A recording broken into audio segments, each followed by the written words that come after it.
Howdy, I'm Keely Knutsney. I'm Claire Burberry. And this is my first interviewee. So, Claire, why do you think Americans are more likely to kill each other than citizens of other wealthy, industrialized nations? I think a lot of it is just that, like, we're kind of don't have, like, a unifying thing that, like, unites us as Americans so much anymore.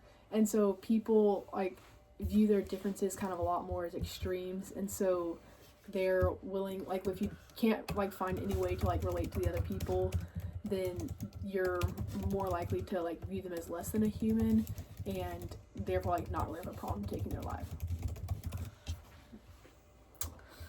Good answer. What factor or factors influence our perception of violent crime and terrorism? I think the media is a big part in that because they are like the way that we know about the violent crimes. It's not like right where you live, so they definitely like portray it how they will, and that like is how you perceive it as someone who's not like right there.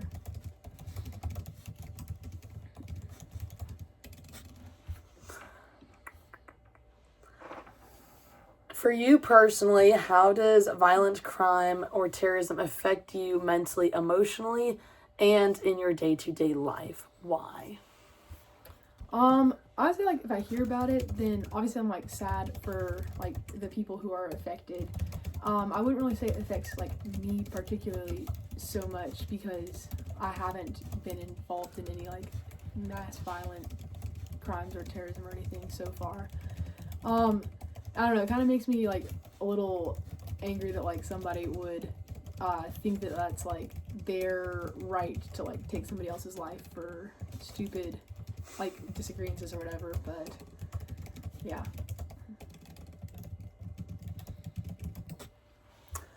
I agree.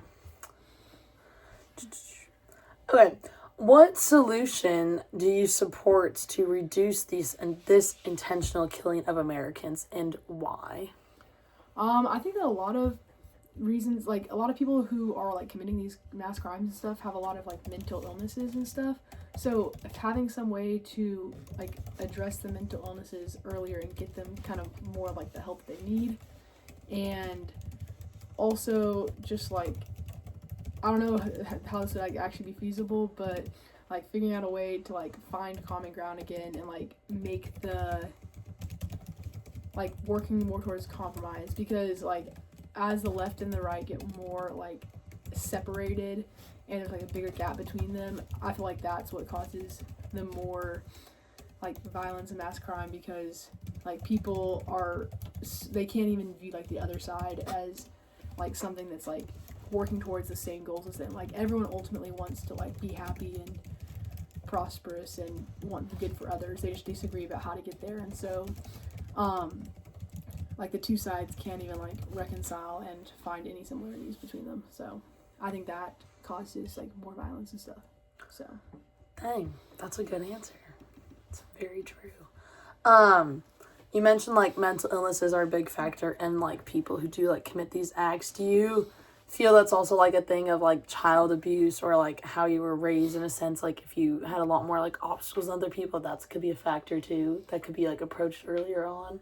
I mean, it could be like everyone obviously has like unique circumstances bringing them up, and like some of that is like probably like sets them up to have mental illnesses in the future. Like if you don't have great circumstances, then you're more likely to like have negative mental patterns and stuff. But I don't know, it's definitely probably like a combination of like social upbringing. Like a lot of these people are like left to the side, like they feel like they don't have anybody to like listen to them, so that could be part of it too. And then also like some of the mental illnesses like do have like genetic predisposition, so That is true. Well, thank you very much, Claire. you're welcome. Bye. Bye.